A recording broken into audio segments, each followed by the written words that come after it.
네, 하나님 말씀 마가복음 14장 53절에서 우리 65절까지 말씀 함께 읽도록 합니다. 그들이 예수를 끌고 대제사장에게 가니 대제사장들과 장로들과 서기관들이 다 모이더라. 베드로가 예수를 멀찍이 따라 대제사장의 집들 안까지 들어가서 아랫사람들과 함께 앉아 불을 쬐더라. 대제사장들과 온 공회가 예수를 죽이려고 그를 칠 증거를 찾되 얻지 못하니 이는 예수를 쳐서 거짓 증언하는 자가 많으나 그 증언이 서로 일치하지 못함이라. 어떤 사람들이 일어나 예수를 쳐서 거짓 증언하여 이르되 우리가 그의 말을 들으니 손으로 지은 이 성전을 내가 얼고 손으로 짓지 아니한 다른 성전을 사흘 동안에 지으리라 하더라 하되 그 증언도 서로 일치하지 않더라. 대제사장이 가운데 일어서서 예수에게 물어 이르되 너는 아무 대답도 없느냐? 이 사람들이 너를 치는 증거가 어떠하냐 하되 침묵하고 아무 대답도 아니하시거늘 대제사장이 다시 물어 이르되 내가 찬송받을 이의 아들 그리스도냐? 예수께서 이르시되 내가 그니라. 인자가 권능자의 우편에 앉은 것과 하늘 구름을 타고 오는 것을 너희가 보리라 하시니 대제사장이 자기 옷을 찢으며 이르되 우리가 어찌 더 증인을 요구하리요? 그 신성 모독하는 말을 너희가 들었도다. 너희는 어떻게 생각하느냐 하니 그들이 다 예수를 사형에 해당한 자로 정죄하고 어떤 사람은 그에게 침을 뱉으며 그의 얼굴을 가리고 주먹으로 치며 이르되 선지자 노릇을 하라 하고 하인들은 손바닥으로 치더라. 아멘.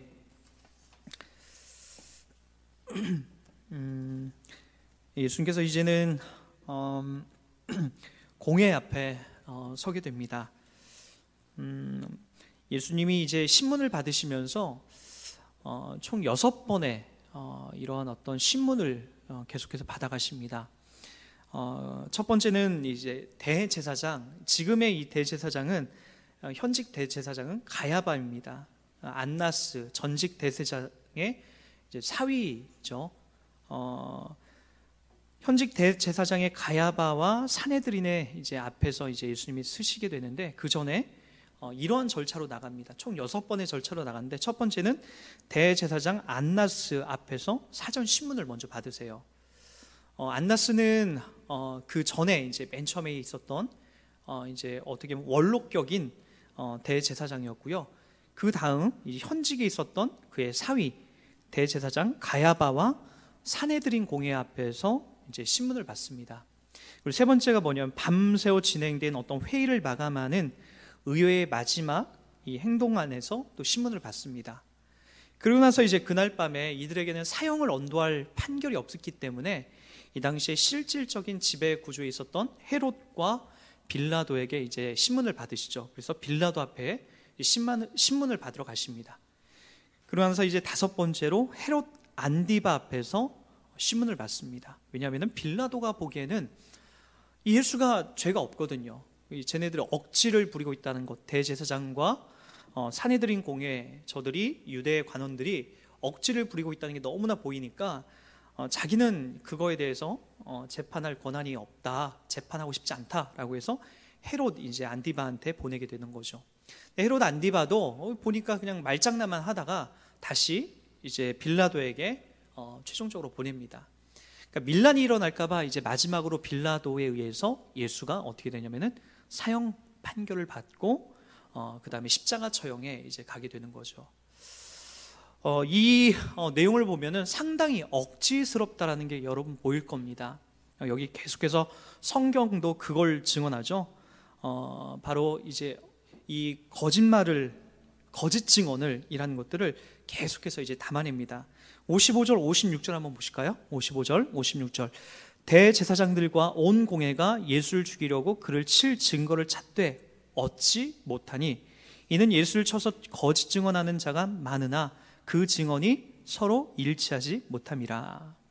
마가에 의한 이 증언을 보면은 당시에 예수에 대한 허다한 소문들, 과장된 이야기들이 있었지만 그래서 그걸 가지고 서로 거짓말을 하면서 예수가 이런 것들을 내뱉었다, 이런 행동을 했다라고 했지만 그것이 일치하지 않는다라고 얘기를 하고 있습니다.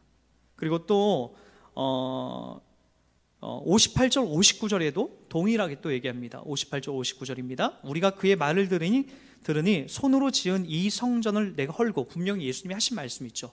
예루살렘의 그 성전을 보고 이 성전을 헐라, 내가 3일 만에 새로 짓겠다라고 하는 그런 얘기를 하시는데, 이 얘기는 예수님께서 십자가에 못 박혀 죽으시면서 다시 살아날 본인의 성전된 이 눈으로 보이는 성전을 의미하는 것이 아니라, 이제는 그 성전이 아니라 이제 영적인 성전으로 오신, 육신의 성전으로 오신 예수 그리스도를 예표하고 그림하고 있는 그 내용을 말하는 거였죠. 근데 이제 그 내용도 그들이 어디선가 주워 들었는데 서로 일치하지 않는 거예요.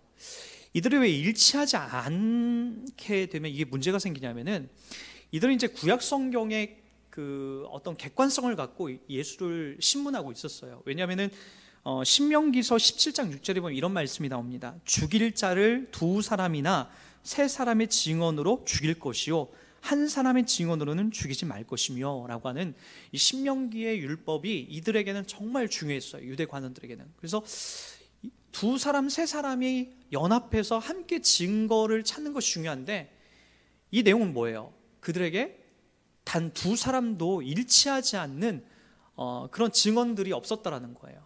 그러니까 다 각자 말은 많은데 두 사람 세 사람이 똑같이 증언하는 내용은 없었다는 거예요. 맞아, 나도 그 얘기를 들었어, 나도 그게 맞다라고 생각해, 나도 그렇게 분명히 들었어.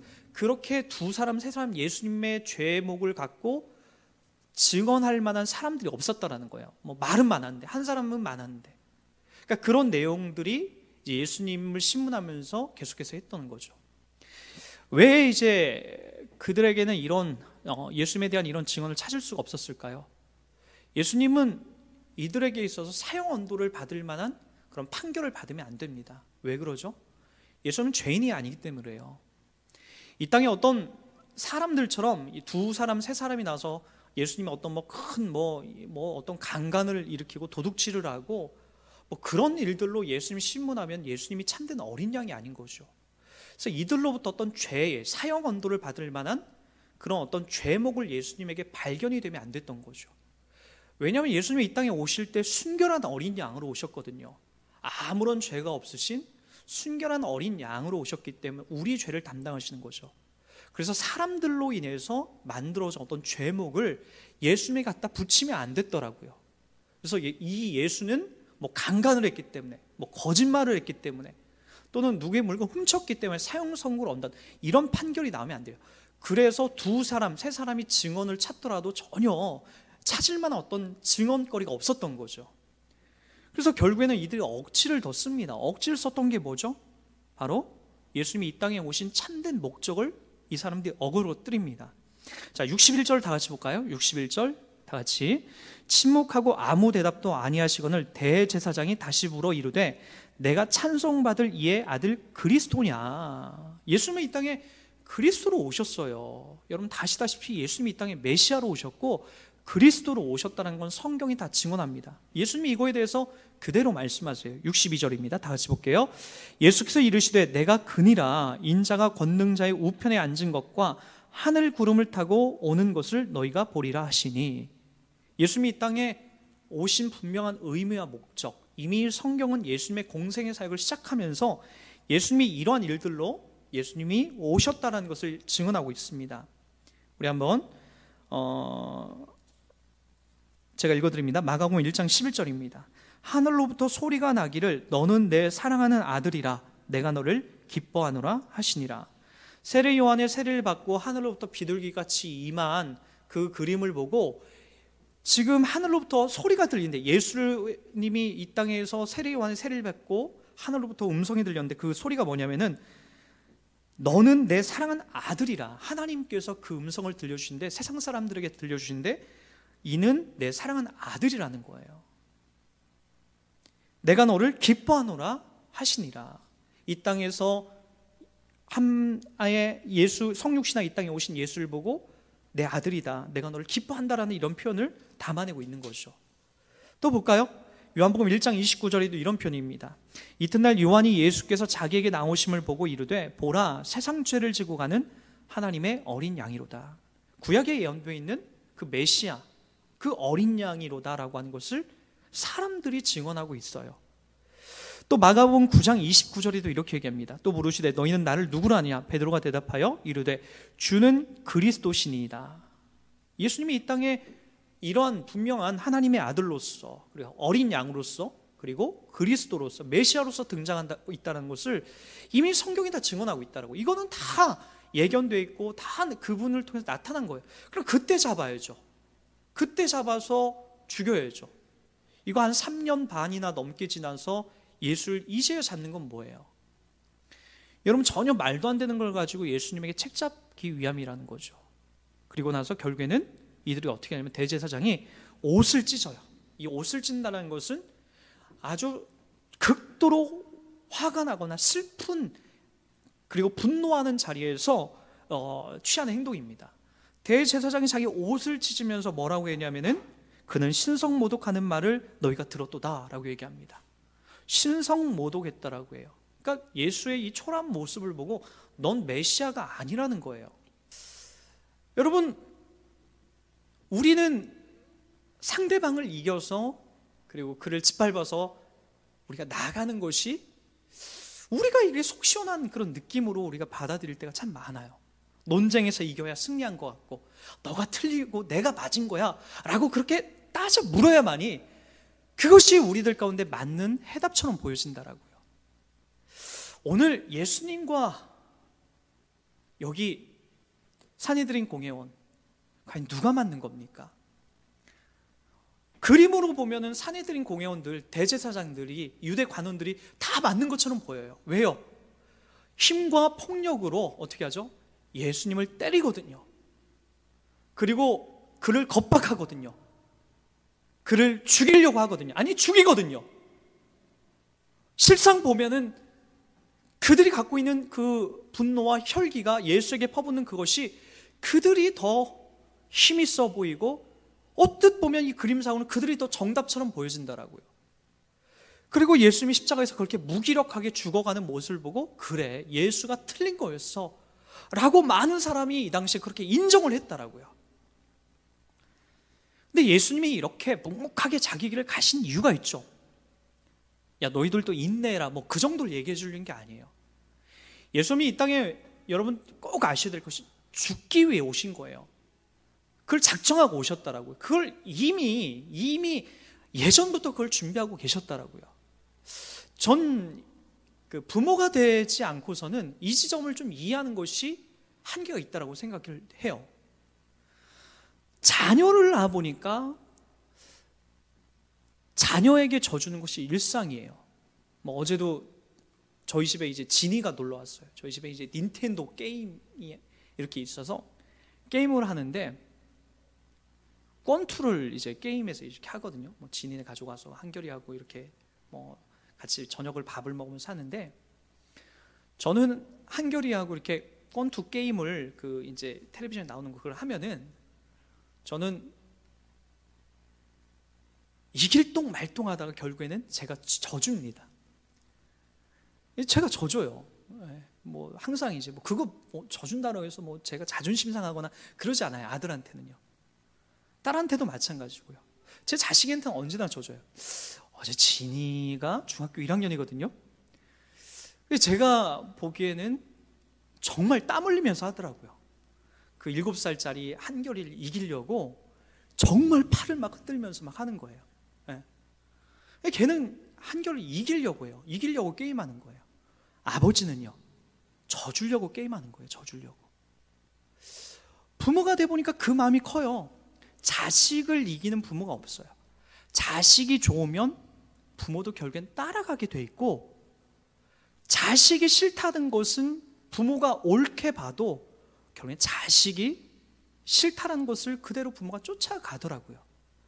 자식을 이기는 부모는 없습니다. 결국에는 그래요. 하나님이 우리들 가운데 심어준 마음이 그렇다는 거예요. 이 땅에 오늘 예수님이 우리들 부득부득 이를 갈면서 이기려고 이 자리에 온 게 아니라, 한 마리 어린 양이 되어서 우리를 위해서 죽어주시고 우리들에게 져주기 위하여 이 땅에 그렇게 오신 거죠. 그래서 그분은 마치 사람들이 이긴 것 같아요. 자기네 대제사장들이 옳은 것처럼 보이고 자기네 힘으로써 이들을 이긴 것처럼 보여요. 그러다가 이 게임은 이미 결정이 났다는 거 우리가 알지 않습니까? 3일 뒤에 예수님은 살아나십니다. 이긴 것처럼 보이지만 결국엔 누가 이긴 겁니까? 하나님 아버지께서 이기신 것이고 그의 아들 예수 그리스도가 이기신 거라고요. 피조물인 우리가 이긴 게 아니라 조물주 대신 그 하나님이 이기신 게임이라고요. 우리도 착각하지 말자라고요. 우리의 모든 상황 속에서 우리가 이긴 것처럼 보여요. 내가 신앙생활 잘해서 이긴 것처럼 보이고 내가 잘나서 하나님이 나를 구원해 주신 것처럼 느끼지만 그렇지 않아요. 그래 보일 뿐이지 하나님이 하신 것이고 하나님이 만들어 가시는 거라고요. 이걸 여러분들이 단 한순간도 놓치지 마셔야 됩니다. 또 하나 이걸 꼭 보자고요. 우리가 많이 착각하는 것 중에 하나가 뭐냐면은 주님께서 그래요. 우리를 사랑하시기 때문에 그런 것 정도로 우리가 이해하는데 여기는 더 큰 어떤 의미가 있어요. 하나님은 이 땅에 모든 소망을 두고 이 땅을 목적하고 사시는 분이 아니라는 거예요. 요한복음 14장 1절과 2절에 보면 이런 말씀이 있습니다. 너희는 마음에 근심하지 말라. 하나님을 믿으니 또 나를 믿으라. 내 아버지 집에 거할 곳이 많도다. 그렇지 않으면 너희에게 일렀으리라. 내가 너희를 위하여 거처를 예비하러 가노니. 자, 무슨 말씀을 하시는 거죠? 너희는 마음에 근심하지 말래요. 근데 우리는 매일같이 근심을 해요. 왜 근심하냐면은 이 땅에서 먹고 사는 문제 때문에 우리가 근심하는 거예요. 여러분들이 이 땅을 살아가면서 제일 큰 근심은 아마 그걸 거예요. 먹고 사는 문제, 그리고 그 안에서 엮여있는 인간관계 때문에. 근데 우리 주님이 뭐라고 하냐면은 여러분들이 이 땅에 당하는, 우리가 이 땅에서 당하는 그 괴로운 문제를 뭐라고 얘기하시냐면은 내 아버지 집에 거할 곳이 많도다라고 얘기를 해요. 예수님이 기꺼이 이 자리를 가신 이유가 뭡니까? 이 땅에 예수님의 소망을 이 땅에 두지 않고 이 땅과는 비교할 수 없는 영원한 하나님 나라를 그분의 살다 오셨기 때문에 이 땅에서 힘과 권력과 반짝이는 약간의 어떤 재능과 그런 거에 예수님이 유혹되지 않았던 거죠. 영원한 하나님의 나라를 살고 그분이 오셨기 때문에 또 그곳을 갈 거라는 걸 알기 때문에 그 배부른 자리에서 예수님이 있었기 때문에 여러분 기꺼이 이 땅에서 예수님을 죽이고 힘과 권력으로 그리고 부귀와 영화로 예수님을 유혹하는 그 자리를 걷어차고 더 큰 것을 가르쳐줬던 거죠. 여러분 배부른 사람이요, 배부른 사람은 알아요. 배부르면은 우리 집에 있는 기꺼이 다른 음식을 누구에게 주는 게 이렇게 아깝지가 않아요. 배부르면요 떡볶이집에 가서도 내 굶고 있는 내 친구를 사주는 것이 이렇게 아깝지가 않아요. 예수님이 그런 자리 아닙니까? 모든 걸 다 소유하고 계시고 모든 것의 주인이시고 더 큰 걸 갖고 계신 그 예수님께서 이 땅에서 보니까 이 땅에 오셔서 하시는 일이 그 이야기하는 거 아니에요. 내 집에는 거할 곳이 많도다. 내가 너희를 위해서 그 집을 예비하러 간다. 기꺼이 이 땅에서 힘과 권력에 예수님을 넘어뜨리는 그 자리에서 기꺼이 그러한 숱한 유혹과 그런 위기 속에서 이겨낼 수 있게 되는 거죠. 그것이 바로 예수님이 가셨던 길이에요. 자, 이제 우리를 좀 보자고요. 오늘 이제 미국의 대통령이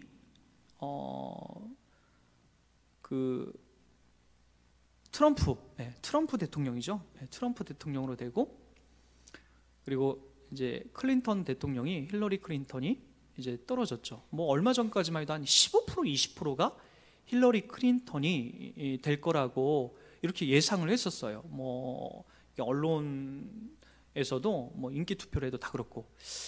힐러리 클린턴은 약간 서민들의 편에서 좀 서 있는 사람이에요.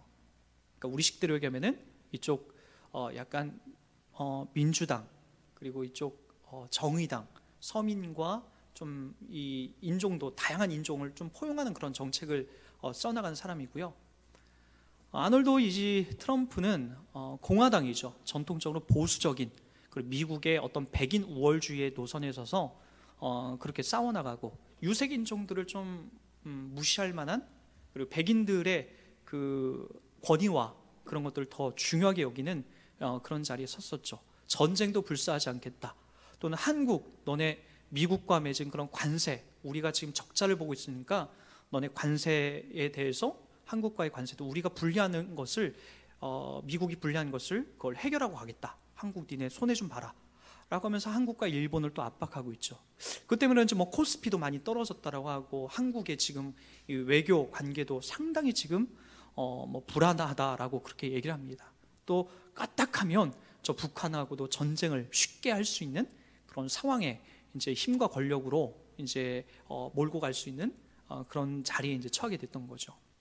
무섭고 두려울 수 있습니다. 예. 근데 저는 이제 그런 이야기를 여러분하고 하고 싶어요. 우리는 우리 신자들이 서야 될 자리를 항상 염두에 두셨으면 좋겠어요. 멀리 그것만 볼 것 없이 우리나라 정권을 또 보셔도 마찬가지예요. 우리는 어느 대통령이 된 것 앞에 정말 너무나 많이 좌지우지됩니다. 이명박 대통령이 됐을 때 많은 사람들이 큰일 났다라고 했어요. 그리고 박근혜 대통령이 됐을 때 이건 난리 났다. 뭐 지금 난리가 났죠. 그런 이유 때문에 이 대통령이 아니다, 뭐 탄핵해야 된다, 뭐 별의별 이야기가 있죠. 저도 심정은 똑같은 마음입니다. 말이 안 되고 이런 뭐 국정에 이런 말도 안 되는 일들을 행한 것은 뭐 이건 뭐 정말 역사적으로 이런 일도 없었고 창피한 일인 거죠. 그러나 우리가 그런 지점으로만 우리가 살피다 보면은 우리 그리스도인들의 정체성을 잃어버려요. 힐러리가 돼야 정답이고 트럼프가 되면 틀리고, 뭐 박근혜 대통령이 돼서 틀리고, 뭐 노무현 씨나 뭐 그런 사람들이 돼야 정답이고, 우리가 좋아하는 정치적인 노선이 있겠지만 저는 우리가 살고 있는 이 세계에 또 우리나라에 어떤 사람이 대통령이 되는 것에 대해서 우리 그리스도인들이 거기에 그렇게 집착돼서 끌려갈 필요가 있나?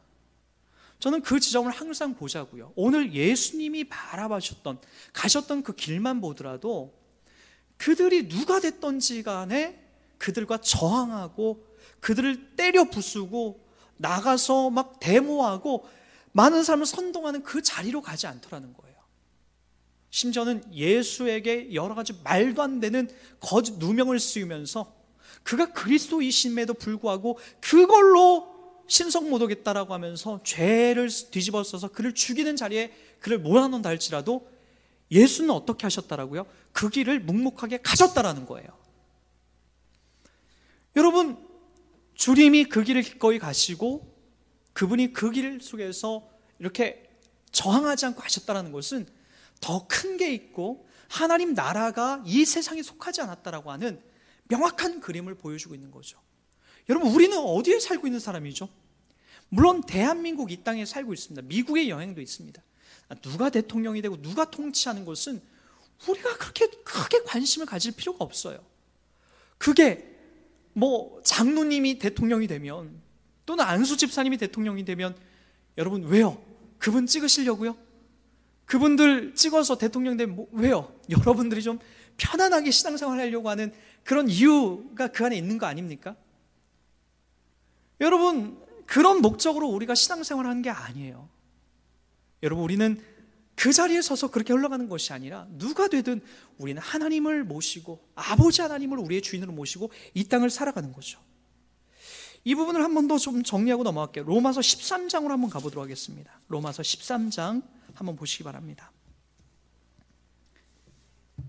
예수님이 가셨던 그 길을 사도 바울은 한 번 더 이렇게 정의를 합니다. 로마서 13장입니다. 1절부터 각 사람은 위에 있는 권세들에게 복종하라. 권세는 하나님으로부터 나지 않음이 없나니 모든 권세는 다 하나님께서 정하신 바라. 그러므로 권세를 거스리는 자는 하나님의 명을 거스름이니 거스리는 자들은 심판을 자취하느니라. 다스리는 자들은 선한 일에 대하여 두려움이 되지 않고 악한 일에 대하여 되나니 내가 권세를 두려워하지 아니하느냐. 선을 행하라. 그리하면 그에게 칭찬을 받으리라.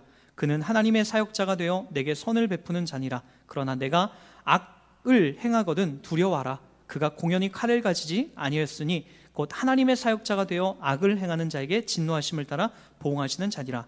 그러므로 복종하지 아니할 수 없으니 진노 때문에 할 것이 아니라 양심을 따라 할 것이니라. 너희가 조세를 바치는 것도 이로 말미암음이니라. 그들이 하나님의 일꾼이 되어 바로 이 일에 항상 힘쓰느니라.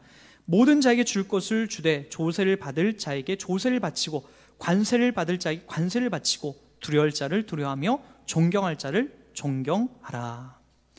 자, 우리 주님이 바로 그 길을 가셨듯이 바로 사도 바울 역시도 그 얘기를 합니다.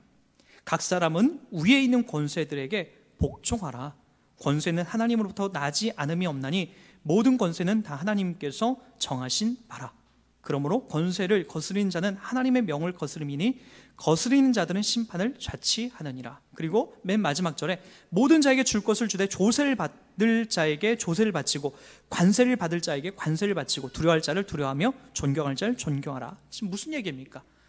나라에서 통치하는 그 역할에 그것이 비록 조금은 어긋나고 잘못된 모습이 보인다 할지라도 우리가 신자가 어떤 자, 조세를 바치고 생을 바치는 그걸 바치라는 거예요.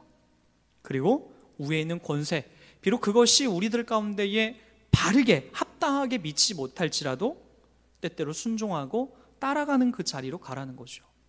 왜요? 우리는 이 세상에 살고 있지만 이 세상을 통치받는 자들이 아니기 때문에요. 우리는 하나님의 통치 가운데 있는 자들이고 하나님의 영광을 바라보는 자들이기 때문에 더 큰 그림을 보고 살아가는 거죠. 그래서 여러분, 우리가 이 땅에서 이러한 잘못된 통치와 이러한 관계성 속에서 우리가 큰 피해를 본다 할지라도 여러분, 그것이 우리들에게 끝나고 우리가 손해볼 수는 있지만 우리를 영원히 멸망시키지 못하기 때문입니다. 제가 좀만 더 읽어드리겠습니다. 우리가 이 보배를 질그릇에 가졌으니 이는 심히 큰 능력은 하나님께 있고 우리에게 있지 아니함을 알게 하려 함이라. 우리가 사방으로 우겨쌈을 당하여도 쌓이지 아니하며 답답한 일을 당하여도 낙심하지 아니하며 박해를 받아도 버림받지 아니하며 거꾸로 뜨림을 당하여도 도망하지 아니하고 우리가 항상 예수의 죽음을 몸에 짊어지면 예수의 생명이 또한 우리 몸에 나타나게 하려 함이니라. 자, 무슨 얘기입니까? 우리는 이 세상에서 억울한 일을 당하고 박해를 당한다 할지라도 그것을 우리가 저항해서 어떤 바꾸려고 하는 그런 자리가 아니라 우리는 예수 그리스도를 믿는 자로서 이 땅에서 당한 박해와 어려움 속에서 충분히 우리가 당할 수 있는 자들이라는 거예요. 그런데 보십시오. 우리가 항상 예수의 죽음을 몸에 짊어져서 예수의 생명이 우리 몸에 나타난대요. 그것이 우리를 능력 있게 하는 거라고요. 그래서 여러분, 민주당이 대통령이 돼서 좋다. 좋을 수 있죠. 우리들의 정치색이 있으니까. 그러나 또는 새누리당이 대통령이 돼서 싫다. 그런 노선으로 우리가 거기에 몰입돼서 교회에서 나는 민주당파야, 나는 새누리당파야, 이런 유치한 걸로 우리가 싸움을 하지 말자라고. 이런 것을 왜 교회 가운데, 교회는 그런 정파 싸움이 있는 곳이 아니라 그런 걸로 얘기해서 그 누군가와 이렇게 판을 나누고 이렇게 경쟁을 하는 그런 노선으로 가는 게 아니에요. 트럼프가 돼서 좋다, 또는 클린턴이 안 돼서 난 참 서운하다. 여러분, 그렇게 우리가 좀 내세우지 말고요. 우리가 이 교회 가운데서 하나님의 통치를 받고 있다는 것, 그것 앞에 우리가 기뻐하고 자부하는 인생으로 살아가야 된다라고요. 그것이 바로 우리 신자들이 쌓아나가야 될 복된 삶입니다. 오늘 예수님이 이 땅에 오셔서 그 저항할 수 있는 충분한 길 앞에서, 말도 안 되는 판결 앞에서 저항하셔야 되고, 그리고 그들이 자기를 억울하게 내려치고 자기의 몸종까지, 심지어 예수님을 주먹으로 때리고 눈을 가리고 예수님을 치고 내가 누가 때렸는지 맞춰봐라라고 하는 그런 아주 저주스러운 상황 속에서도 그것에 대항하거나 정하지 않고 묵묵히 이 땅에 오신 예수의 길을 가십니다. 우리들에게도 뭐라고 하고 있죠? 그 길 가라고 하십니다. 그러기에 여러분이 더 큰 걸 바라보십시오. 압니다. 이 땅에 살면서 여러분 얼마나 속상하겠어요. 얼마나 말도 안 되는 일들 때문에 답답하시겠습니까?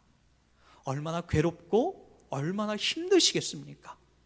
여러분, 그러나 우리 신자들은 그런 것 앞에 우리 마음이 뺏겨서 좌절하거나 절망하는 자들이 아니라 우리 안에 예수 그리스도께서 이 땅에서 우리를 짊어지고 가셨던 그 십자가의 길에서 우리도 그 안에 있다는 것을 기억하시고 이 땅을 힘있게 여러분 살아가시는 복된 인생으로 오늘도 서길 주의 이름 부탁드리겠습니다.